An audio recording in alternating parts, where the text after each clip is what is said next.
Panzer Brick Labs provides great prices on amazing military printed pieces, minifigures, and most importantly, vehicles. So add some spice to your build and check out the link in the description below. Hi, my name's Adam. I'm Bricksbro on Instagram and YouTube. Here we have the Battle of Lanzerath Ridge in Belgium, which happened in December of 1944 as a part of the Battle of the Bulge. So one interesting part about this battle is it's between 18 to 22 Americans versus 500 plus German soldiers who were advancing. These 18 men were a part of a reconnaissance platoon. The 4 other ones, which made the 22, were hiding in the village and then had to retreat.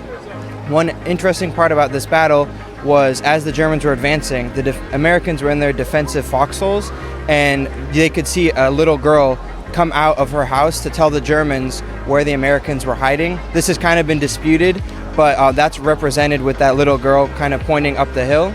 Another interesting part of the battle was the German armor got held back because they got trapped into their own minefield, which is represented by that tank blowing up. And kind of the last major historical part was the Hellcat, which is part of the American tank destroyers, which was actually retreating before the battle took place. All right, that's very interesting.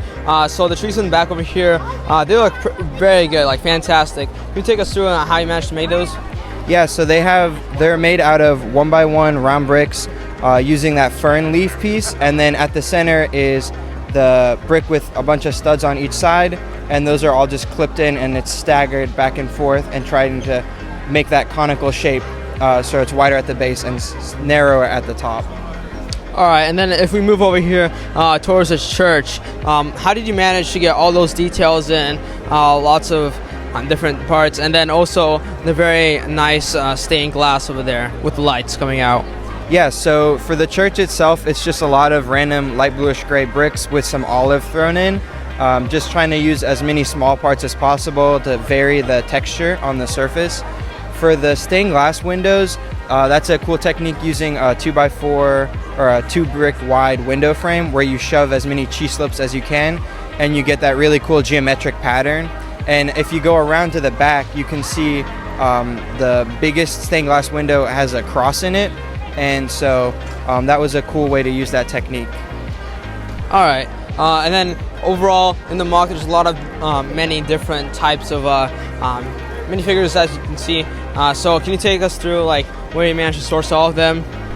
Yeah, so the .44, which is those brown uniforms for the Germans, are the minifig co, as well as the gray coat American soldiers up on the hill.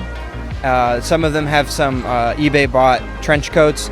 The helmets are all either printed minifig co or custom painted, along with the weapons, which are also brick arms that have been mostly custom painted. And then the remaining Germans in the white uniforms are Brickmania and Citizen Brick torsos with various Lego accessories.